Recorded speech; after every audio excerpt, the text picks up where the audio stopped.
Assalamualaikum warahmatullahi wabarakatuh. Waalaikumsalam warahmatullahi wabarakatuh. Bagaimana kabar hari ini? Alhamdulillah, luar biasa, tetap semangat. Allahu Akbar. Kurang semangat nih. Ulang lagi ya. Apa kabar hari ini? Alhamdulillah, luar biasa, tetap semangat. Allahu Akbar. Oke, siapa kalian yang mengikuti pelajaran pada pagi hari ini? Ya, Bu. Oke, sebelum pelajaran kita mulai, kita berdoa terlebih dahulu ya. Dipimpin sama siapa yang ingin berdoa?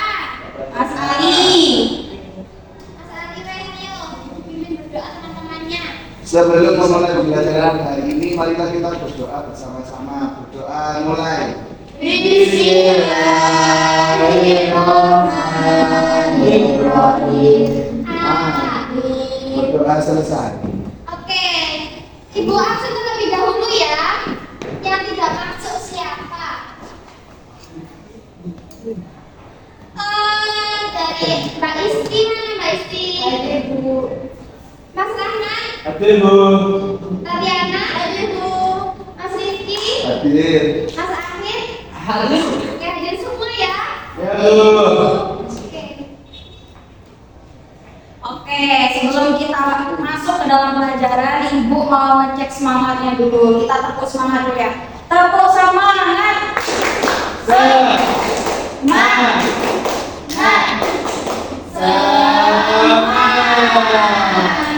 Ada yang tahu kita mau belajar apa hari ini? Kurban. Oke, kurban. Siapa yang tahu kurban itu maksudnya apa sih? Menyembelih hewan. Menyembelih hewan-hewannya apa? Kambing. Onta. Sapi. Ya. Biasanya di rumah kalian apa yang sering disembelih kalau Kambing. Kambing. Kapan disembelihnya? Waktu hari raya Idul Adha. Tuhan.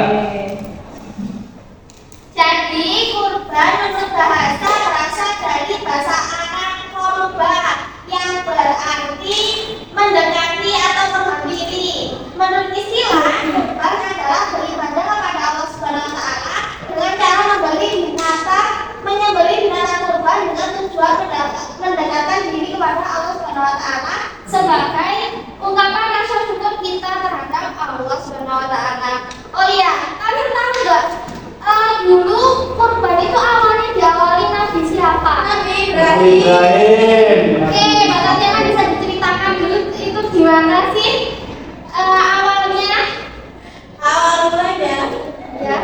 Ibrahim itu bermimpi untuk disuruh menyembelih anaknya Nabi Ismail. Nah terus waktu itu berdiskusi dulu lah Nabi Ibrahim beserta istrinya dan Nabi Ismail. Lalu Nabi Ismail pun ikhlas kalau dia disembelih. Nah waktu hari H ternyata Nabi Ismail itu dibantu oleh Allah sama unta. Jadi Nabi Ismail tidak jadi disembelih. Oke, jadi benar sekali cerita yang diceritakan oleh Mbak Tatiana. Jadi kurban itu awalnya dulu itu diawali oleh Nabi Ibrahim ya. Nabi Ibrahim dulu dimimpikan oleh Allah, mimpi untuk menyembelih anaknya, yaitu Nabi Ismail. Nabi Ismail pun dengan ikhlas hati merelakan dirinya untuk disembelih karena itu perintah Allah Subhanahu wa taala. Oke, hukum kurban itu ada dua. Yang pertama hukumnya sunnah muakkad, yang kedua hukumnya wajib. Bedanya apa sih? Sunnah muakkad dan hukumnya wajib? Coba angkat tangan yang tahu. Kalau tidak melakukannya berdosa. Ya. Setelah itu kalau melakukannya itu tidak ada pahala. Tapi kalau kita nggak melakukan itu kan tidak ada apa-apa. Oke, benar. Kalau sunnah itu kalau kita melaksanakannya mendapat pahala, tapi kalau kita nggak melaksanakan itu tidak apa-apa. Kalau wajib itu kalau itu wajib dilaksanakan berarti harus ya. Kalau nggak dilaksanakan itu berdosa. Nah, apa sih kurban yang diwajibkan itu? Jadi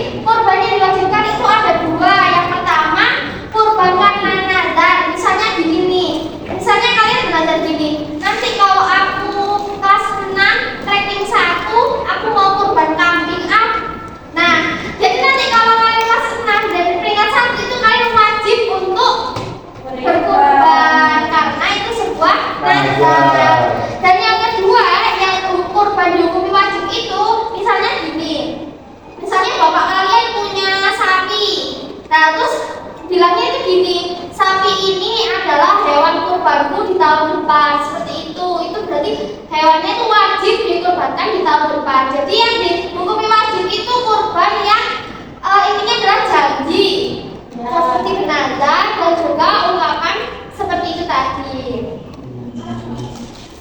Waalaikumsalam.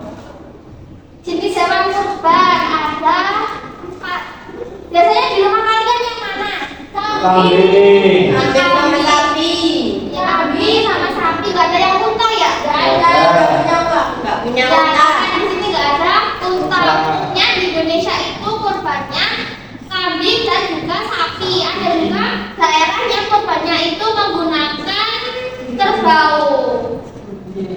Ya, jadi usia minimal unta yaitu lebih dari 5 tahun, kerbau lebih dari 2 tahun masuk tahun ketiga, begitu juga dengan sapi, dan kambing lebih dari 1 tahun, itu kambingnya domba atau biri-biri, dan untuk kambing itu lebih dari 2 tahun.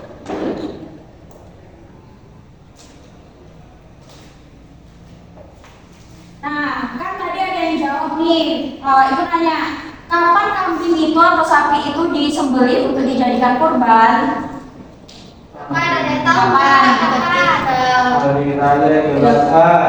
Ketika raya Idul Adha, sesudah melakukan sholat atau sebelum melakukan sholat? Sudah. Jadi waktu untuk menyembelih kambing atau menyembelih hewan kurban itu ya harus sesudah sholat Idul Adha. Kalau misalnya kalian nih, misalnya bapaknya Mbak Isti terlalu gembira, terlalu senang, wah tahun ini bisa kurban sapi. Nah, saking senangnya sapinya itu disembelih sebelum Idul Adha atau sebelum sholat Idul Adha, itu hukumnya tidak sah. Karena waktu yang sah itu adalah sesudah Idul Adha. Boleh misalnya pagi ini sholat terus membeli sapinya tuh besoknya boleh. Yang penting sudah sholat Idul Adha dulu. Jadi lebih tepatnya itu ya, tanggal tepatnya itu kan kita Idul Adha itu tanggal berapa sih? 10. Nanti tanggalnya kita untuk berkurban itu di tanggal 10, 11, 12, dan 13. Nah, tanggal 10 itu disebut hari raya Idul Adha, dan 12, 13, 11, 12, 13 itu disebut sebagai hari apa?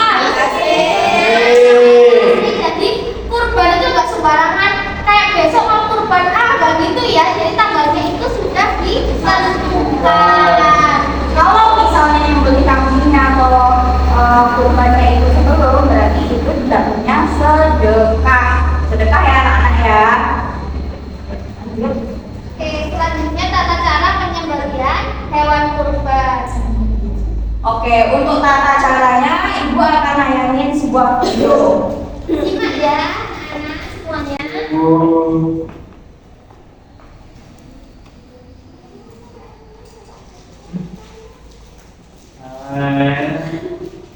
Kalau masih nggak boleh gitu dong, kan masih bicara.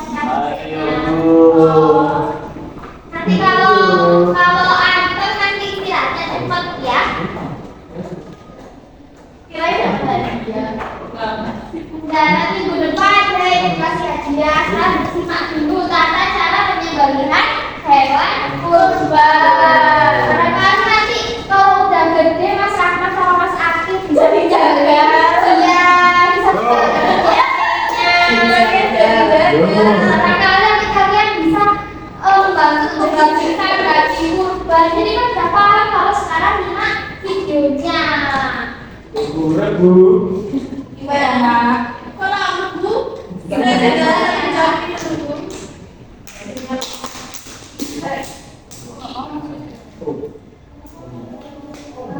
Nyari video lain aja dulu, kalau nggak bisa dulu.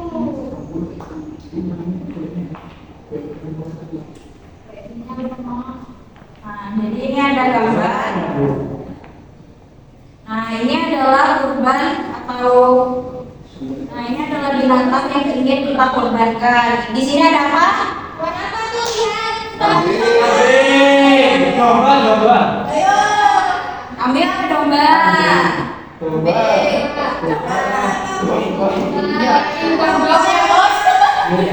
Gasik.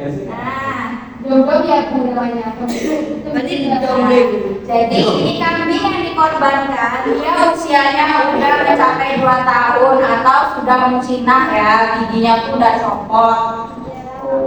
Nah, 2 tahun kalau giginya belum copot kayaknya bermasalah deh dombanya. Saya baru tumbuh Bu giginya. Oh iya, kita kan manusia nah, bukan binatang. Oke. Terus Siapa yang Bu untuk kacamata? Komentar dan anak dengan dulunya ya.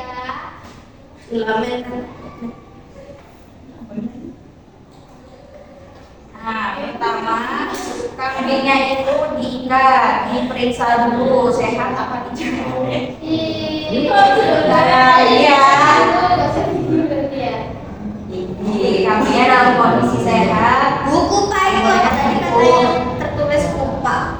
Kupa itu giginya sudah copot atau kalau di bahasa Jawa itu biasanya disebut powek. Iya, Pak itu aman menunjukkan telah cukup usia untuk dijadikan ternak kurban hewan kita.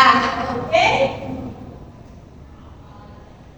Nah, untuk tata caranya kita itu harus menyiapkan pisau yang tajam, harus tajam, nggak boleh tumpul, oke?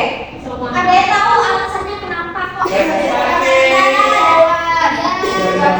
Nanti kalau misalnya tumpul kan kita jadi aset gigi kan nanti kesakitan ya. Iya. Kalau misalnya tajam ya kita hanya sekali strike ya. Langsung terpotong urat nadinya dan meninggal.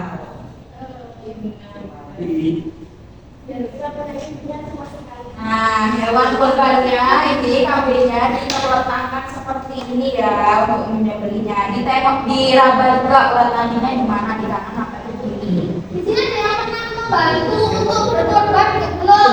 Ini Mas Akri. Anak dulu ya Mas ya. Iya. Nah, ini ilustrasinya ya.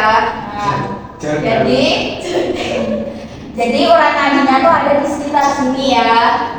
Nah, ini pisaunya udah disiapkan, pisau yang tajam, dan menyembelihnya itu dari bawah ke atas, straight gitu.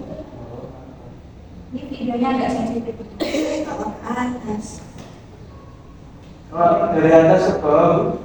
Ya nggak bisa, karena kan urat nadinya di sini. Kalau misalnya dari sini ke sini, saya menyakiti. Itu tergantung siapa yang memilih. Nah, ini ilustrasinya ya nak. Coba dilihat dulu. Oh. Oke, 3 saluran harus terpotong. Yang pertama pembuluh darah vena, terus saluran makan, dan selanjutnya adalah saluran pernapasan. Tapi yang paling diutamakan adalah pembuluh darah venanya itu harus terputus dulu. Dari sini paham? Itu nggak sakit ya? Iya coba. Kemana? Nggak ada loh kata-kata vena. Pembuluh darah kan ada vena kan yang pembuluh darah besar. Ya, jadi tarikannya bisa dari bawah ke atas atau dari atas ke bawah, jadi bebas ya. Nah, oke, next dulu. Serem. Nah, itu tadi tata cara penyembelihannya. Setelah disembelih, sudah kita sembelih itu kita biarin dulu, kita tunggu sampai benar-benar meninggal. Nah, habis itu dombanya dikuliti atau kambingnya itu dikuliti, dibersihkan dan diambil dagingnya untuk ditimbang. Setelah ditimbang sama rata, kan ada tuh untuk yang Next slide aja. oh, next slide ya. Oke, jadi kan setelah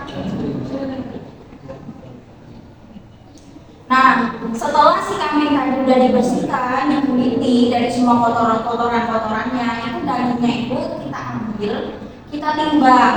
Nah, untuk aturan pembagiannya itu udah ditetapkan sepertiga. Jadi untuk yang donatur atau yang orang yang berkorban itu mendapatkan sepertiganya. Lalu orang yang menyumbang untuk kurban itu dapat sepertiganya. Jadi yang menyumbangkan sapi itu dapat 1/3 dari sapinya, yang warga-warganya yang diberikan kurban itu tadi dapat 1/3-nya. Nah itu sebenarnya itu adalah ukuran yang umum, tapi kita tengok juga kalau misalnya nih di kampung kita yang kurban tuh cuma Pak Rahmat, Pak Ahid sama Pak Ali, sedangkan yang warga-warga lain itu nggak ikut kurban. Nah mungkin yang disumbangkan sapinya cuma 3 nih, tapi kan warganya banyak, berarti ya dihitung sesuai dengan jumlah warganya, harus rata. Kalau misalnya ngikutin Pak Rahmat sama Pak Ahid harus dapat 1/3, sedangkan kalau misalnya kita pakai ukuran 1/3-nya, warganya ada yang nggak kebagian, nah itu nggak boleh, nggak sah ya.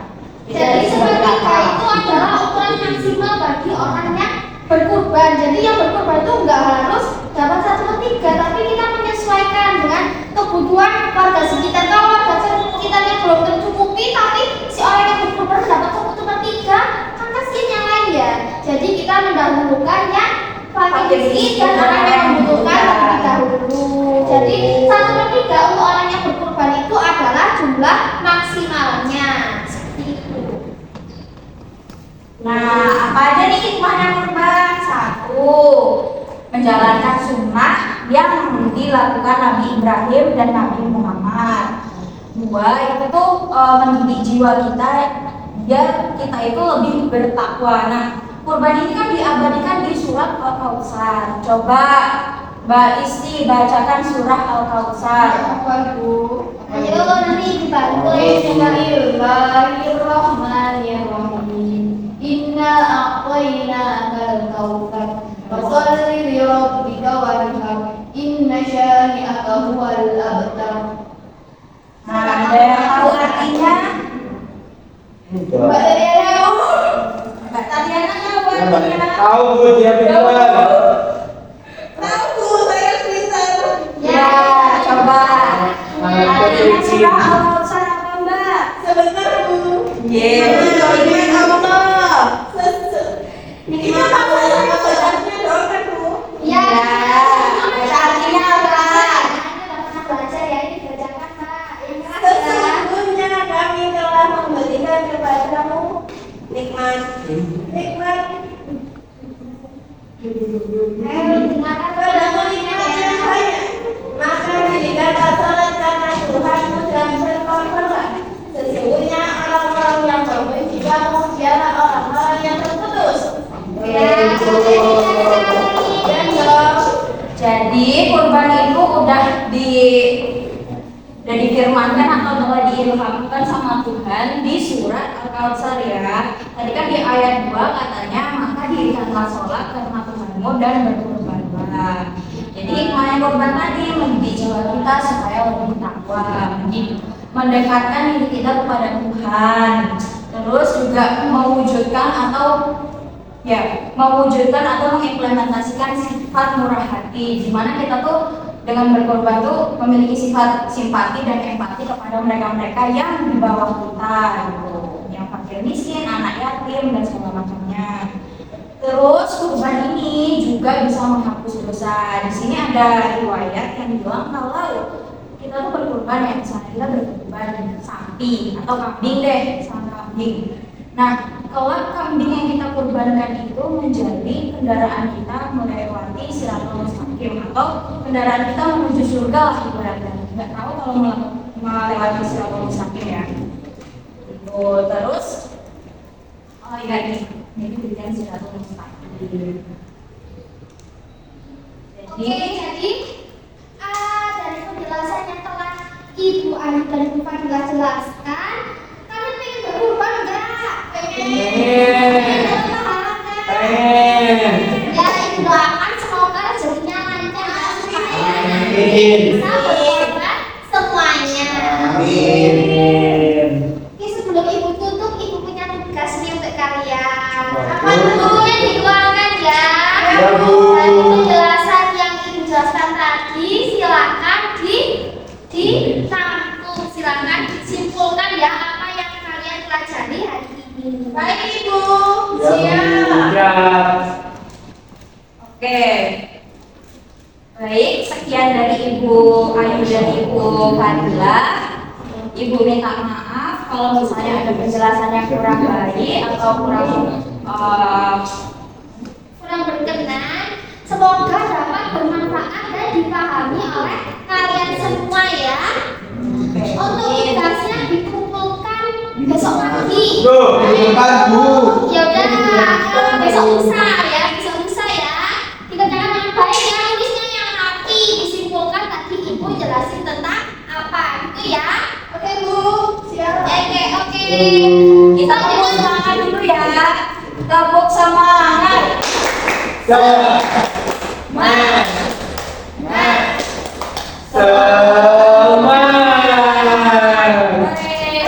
Sekian semangat untuk kalian semua. Selanjutnya ini mau pelajaran apa nih? Matematika. Matematika. Oke, semangat ya. Sekian, wassalamualaikum warahmatullahi wabarakatuh. Waalaikumsalam warahmatullahi wabarakatuh.